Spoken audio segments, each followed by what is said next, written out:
Ja, und das Schöne, ja, das ist der Clou. Er ist ein Mensch wie ich und du. Der Protokoller hofft auf diesen Mann, der sicherlich noch vieles zum Gute führen kann.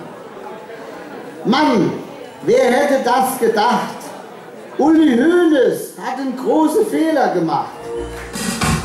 Denk ich zurück an den Januar.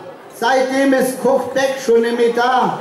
Malu Dreyer regiert jetzt unser Land und der Berliner Flughafen hat immer noch kein Flugzeug gekannt. Wenn die UNESCO anders entschieden hätte, dann hätte ich mich auf die Stufe vom Kaiser gesetzt und hätte an euch, meine Lieben, ganz ernst die folgenden Worte geschrieben. Lieber Kaiser Wilhelm, komm von deinem Pferd hernieder, regiere uns als Preußen wieder und lass in diesen schweren Zeiten die Merkel mit der UNESCO auf den Goldern reiten. Im November, ja, was hört man denn da? Adressen sammelt die DBK. Beamte halten die Hände auf und die DBK legt Scheine drauf.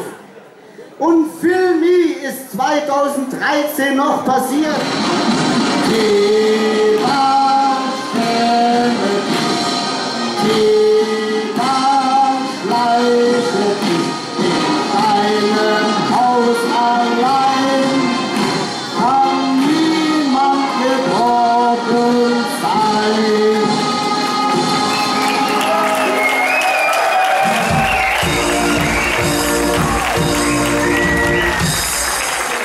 Doch das Wichtigste, das wisst ihr jetzt wieder genau. Drum mache ich Schluss mit einem Dreifach Immenhof.